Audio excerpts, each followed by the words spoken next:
Personality ഡിസോർഡറിൽ നിന്നാണ്.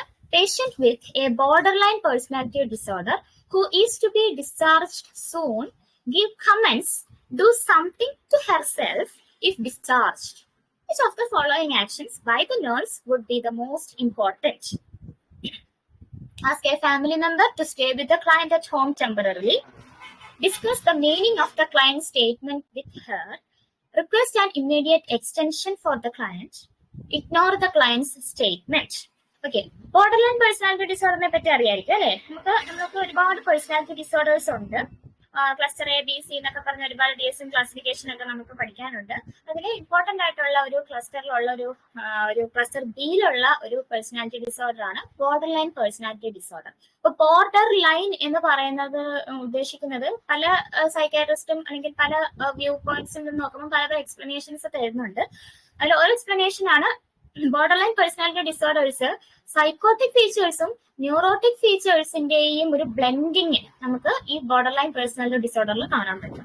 Okay, അവർക്ക് ഒരുപോലെ അവരുടെ മനസ്സിലെ ഡെല്യൂഷൻസിന്റെ ഒരു ട്രേറ്റ്സ് കാണാൻ പറ്റും. അതിൽ തന്നെ അവരുടേതായിട്ടുള്ള തോട്ട്സ് ഒക്കെ ഈ ബോർഡർലൈൻ അപ്പൊ അത് അവരുടെ ഉള്ളിലുള്ളപ്പോ അവർ പല മൂഡിലായിരിക്കും അവര് ബിഹേവ് ചെയ്യുന്നത്. അപ്പൊ ഇന്ന സിറ്റുവേഷനിൽ അവർ ഇങ്ങനെ ബിഹേവ് ചെയ്യും എന്ന് ഒരിക്കലും കൂടെ താമസിക്കുന്ന ആൾക്കാർക്ക് പോലും പ്രെഡിക്റ്റ് ചെയ്യാൻ പറ്റില്ല. അതുപോലെ തന്നെ അവരുടെ ഇന്റർപേഴ്സണൽ റിലേഷൻഷിപ്പ് എല്ലാം ഒട്ടും സ്ട്രെങ്തൻ ആയിട്ടുള്ളതല്ല, വളരെ ഒട്ടും ലോങ് ലാസ്റ്റിംഗ് അല്ല. അങ്ങനെയൊക്കെയാണ് ബോർഡർലൈൻ പേഴ്സണാലിറ്റി ഡിസോർഡേഴ്സിന്റെ ക്യാരക്ടേഴ്സ് നമ്മൾ പഠിക്കുന്നത്. അപ്പൊ അങ്ങനെ പിന്നെ വേറൊരു കാര്യം എന്ന് പറയുന്നത് പേഴ്സണാലിറ്റി ഡിസോർഡർ ആണ്. പേഴ്സണാലിറ്റി ഡിസോർഡർ നമുക്ക് ഒരുപാട് സൈക്കോ തെറാപ്പീസും അതുപോലെ തന്നെ ഒരുപാട് സിവിയർ ആയിട്ടുള്ള മെഡിക്കേഷൻസ് ഒക്കെ വഴി നമുക്ക് അവരുടെ മാനിഫെസ്റ്റേഷൻസിനെ ഒന്ന് കൺട്രോൾ ചെയ്യാൻ പറ്റും. ബട്ട് നമുക്ക് പറയാൻ പറ്റണം personality disorder is not at all completely curable. Okay, അവർക്ക് നോർമൽ ലൈഫിലേക്കൊക്കെ പോകാൻ പറ്റും. പക്ഷെ ഒരിക്കലും നമുക്ക് ആ പേഴ്സണാലിറ്റിയാണ് നമ്മൾ പേഴ്സണാലിറ്റി ഡെഫിനിഷൻ പഠിക്കുന്നത് തന്നെ പറയുന്നത് ഇൻഗ്രെയിൻഡ് ട്രേറ്റ്സ് എന്നാണ്. അലിഞ്ഞു ചേർന്ന സ്വഭാവം എന്നാണ് നമ്മൾ പേഴ്സണാലിറ്റിയെ പറ്റി പഠിക്കുന്നത്. അപ്പൊ ബോർഡർലൈൻ പേഴ്സണാലിറ്റി ഡിസോർഡർ ഉള്ള ഒരാളാണ്, വാർഡിൽ അഡ്മിറ്റ് ആണ്, ഡിസ്ചാർജ് ആയി. അപ്പൊ തന്നെത്താൻ ഇരുന്ന് പറയുന്നത് കേൾക്കൊണ്ട് ഡു സംതിങ്. നമുക്കറിയാം borderline personality fluctuating in emotions ആണ്. അപ്പൊ നമുക്ക് എന്തിനാണ് പേഷ്യന്റ് അങ്ങനെ പറയുന്നത് എന്ന് ഒരു നേഴ്സ് മനസ്സിലാക്കണം. എങ്ങനെ മനസ്സിലാക്കാൻ പറ്റും? അവരോട് ചോദിക്കാം, അത് മാത്രമേ ഉള്ളൂ നിവർത്തി. So discuss the meaning of the client statements with her is the correct answer. ബാക്കി എല്ലാം നോട്ട് അറ്റ് ഓൾ റെലവെന്റ് ആണ്. ഒരിക്കലും നമുക്ക് അവരെ വീട്ടിൽ വിടാൻ പറ്റില്ല അറ്റ് ഹോം ടെമ്പററി. അപ്പം അത് that is not a safe method.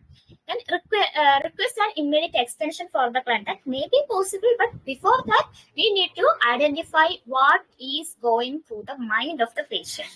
പേഷ്യന്റിന്റെ ഉള്ളിലുള്ള ചിന്തകൾ നമുക്ക് എങ്ങനെ ഒരു നഴ്സിന് മനസ്സിലാക്കാൻ പറ്റും? പേഷ്യന്റിനോട് സംസാരിക്കുക എന്നുള്ള മാർഗം മാത്രമേ ഉള്ളൂ. So we need to discuss the meaning of the client statement with her. ഇത് ഇങ്ങനെയുള്ളൊരു സംഭവം ബോർഡർലൈൻ പേഴ്സണാലിറ്റി ഡിസോർഡറിൽ മാത്രമല്ല, ഈ സൂയിസൈഡൽ ഐഡിയേഷൻ അല്ലെങ്കിൽ റിസ്ക് ഫോർ സൂയിസൈഡ് ഉള്ള ആൾക്കാരും ഇതുപോലെ നമ്മൾ എന്ത് ചെയ്യും? എലിസിറ്റ് ചെയ്യണം, അല്ലെങ്കിൽ നമ്മൾ അവരോട് ചോദിക്കണം അവർക്ക് എന്തെങ്കിലും സൂയിസൈഡൽ പ്ലാൻസ് ഉണ്ടോ, അവരുടെ മനസ്സിൽ ഇപ്പം മരിക്കാനുള്ള ഉദ്ദേശമുണ്ടോ, ഇതൊക്കെ നമ്മൾ അവരോട് ഡിസ്കസ് ചെയ്യണം. ഒരു മിത്താണ് അല്ലെങ്കിൽ മിസ്കൺസെപ്ഷൻ ആണ് സൂയിസൈഡൽ ടെൻഡൻസി ഉള്ള ആളോട് നമ്മൾ അതിനെപ്പറ്റി സംസാരിച്ചുകൂടാ. ദാറ്റ് ഈസ് ടോട്ടലി ഒരു മിസ്കൺസെപ്ഷൻ ആണ്. നമ്മൾ ചെയ്യുമ്പോൾ നമ്മൾ അവരോട് ഡിസ്കസ് ചെയ്യണം. എന്നാൽ മാത്രമേ വെന്റിലേഷൻ ഓഫ് ഇമോഷൻസ് അവിടെ പോസിബിൾ ആവത്തുള്ളൂ. അത് ബോർഡർലൈൻ പേഴ്സണാലിറ്റി ഡിസോർഡറിന്റെ കേസിൽ മാത്രമല്ല, ഞാൻ ഓർമ്മിപ്പിച്ചത് ചിലപ്പോൾ സൂയിസൈഡൽ ഐഡിയേഷൻ ഉള്ള ഒരാള് ഇങ്ങനത്തെ എക്സ്പ്രഷൻ ഒക്കെ വരികയാണെങ്കിൽ ഒരു നേഴ്സ് ആദ്യം ചെയ്യേണ്ടത് we need to discuss the meaning. What is going in the mind? That is the point.